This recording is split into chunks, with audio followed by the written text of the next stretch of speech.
Pajopaham na asilohan Diyaw ng pagorihiyan Tuhan Yesus para asilohan Diyaw ng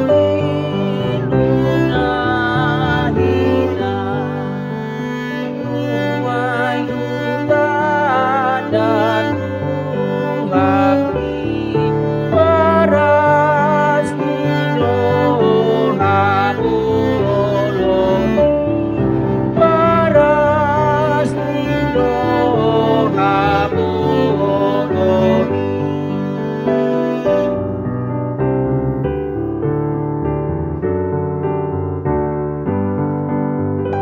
ibahin dosaku ukronamu utama apero Yesus di padoku aku sedoh debata udar dan abadi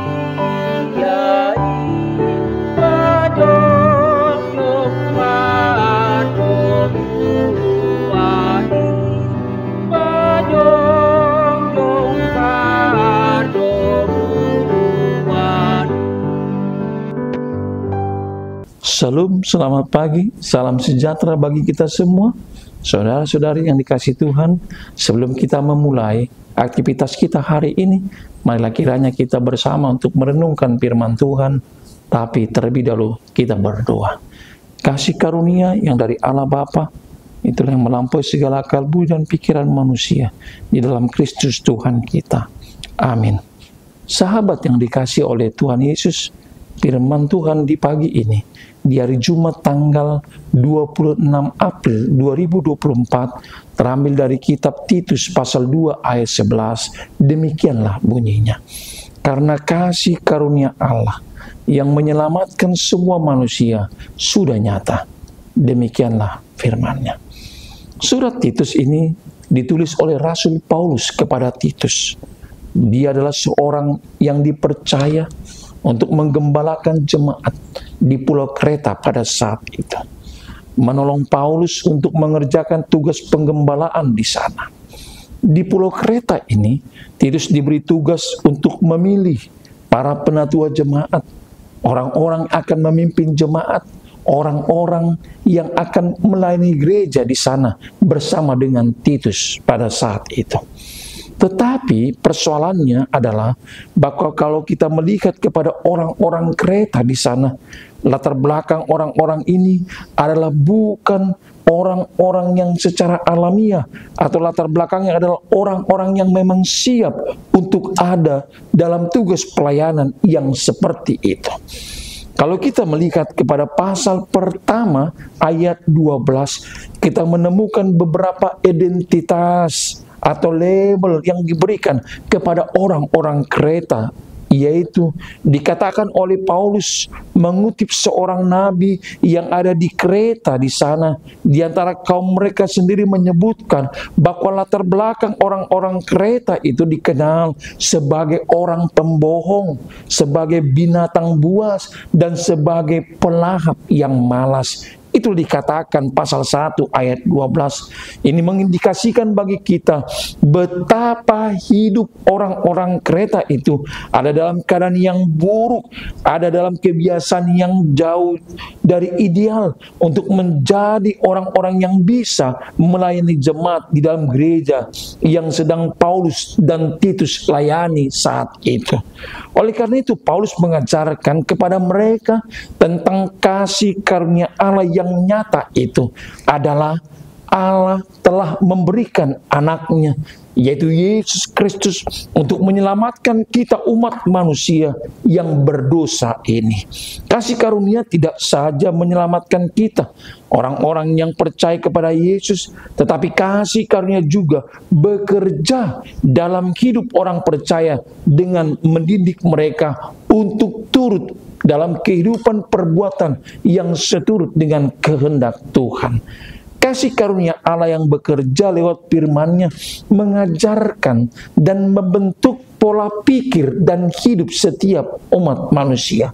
Mendidik kita supaya kita meninggalkan kefasikan, mendidik kita supaya kita meninggalkan perbuatan jahat, mendidik kita supaya kita merubah karakter kita menjadi karakter Kristus, dan keinginan-keinginan duniawi supaya kita hidup bijaksana, supaya kita hidup adil, dan supaya kita hidup beribadah di dalam dunia ini hanya kepada Allah. Adalah kehendak Allah bagi kita orang percaya untuk meninggalkan cara hidup dunia ini. Ia ingin kita hidup serupa dengan Kristus. Kasih karunia juga akan menimbulkan kerinduan dalam hati orang percaya untuk menanti-nantikan kedatangan Yesus yang kedua kali di dunia ini, dengan menanti-nantikan penggenapan pengharapan kita yang penuh bahagia, yang penuh sukacita, dan pernyataan kemuliaan Allah yang maha besar karena Dia juru selamat kita, Yesus Kristus Tuhan kita. Saudara-saudari yang dikasihi Tuhan Yesus, apa yang mau dapat kita petik melalui poin permenungan di pagi ini? Firman ini mengajarkan kepada kita yang pertama tentang kasih karunia Allah. Nats ini menyoroti kasih karunia Allah yang tak terbatas, yang tak terhingga. Ini adalah kasih yang tidak dapat kita peroleh dengan usaha kita, dengan kerja keras kita, dengan prestasi kita sendiri. Tetapi kasih karunia adalah hadiah yang semata-mata diberikan Allah kepada kita dengan cuma-cuma, karena Dia berbelas kasihan kepada umat manusia. Ini mengingatkan kita bahwa keselamatan kita tidak didasarkan pada kebaikan atau keunggulan kita, tetapi semata-mata hanya pada kasih karunia Allah. Yang kedua, firman Tuhan mengajarkan kita keselamatan untuk semua orang. Ayat ini menyatakan bahwa kasih karunia Allah mendatangkan keselamatan bagi semua orang. Ini menunjukkan sifat inklusif dari anugerah Allah, bahwa tidak ada yang terlalu jauh atau terlalu jauh dari hadapan Tuhan, tetapi apapun dosa yang diperbuat manusia, baginya Tuhan penuh kasih untuk menyelamatkannya. Ini adalah panggilan bagi kita untuk tidak menutup pintu akan kasih karunia Allah kepada siapapun di sekitar kita, tetapi untuk menyebarkan kasih itu, memberitakan tentang keselamatan yang tersedia bagi semua orang yang telah dipersiapkan Allah di dalam Kristus Tuhan kita. Dan yang terakhir, firman ini mengajarkan kita penyataan kasih karunia. Ini mengingatkan kita bahwa kasih karunia Allah tidak hanya merupakan konsep teologis, tetapi telah diwujudkan dalam pribadi Yesus Kristus.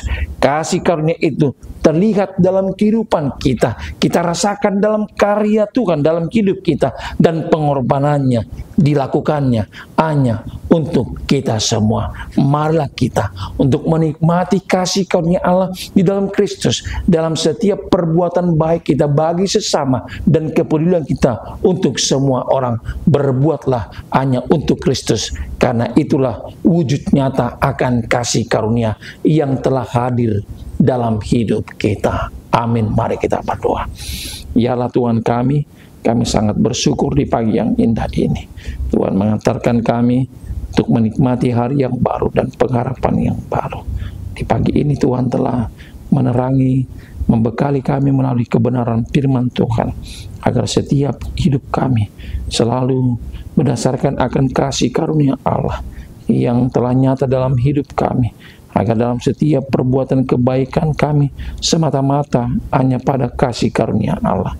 Tuhan telah memberikan keselamatan bagi semua orang yang mau untuk datang menikmati dan merasakan kasih karunia Allah, dan kami dapat menyebarkan berita keselamatan bagi setiap orang karena Tuhan Yesus Kristus Allah Tuhan Maha Pengasih dan Maha Baik. Terima kasih Bapa kami dalam setiap aktivitas kami hari ini bersama dengan anak-anak kami dan seluruh jemaat-Mu dimanapun mereka berada. Otoritas hidup kami hanya ke dalam tangan pengasihan Allah saja.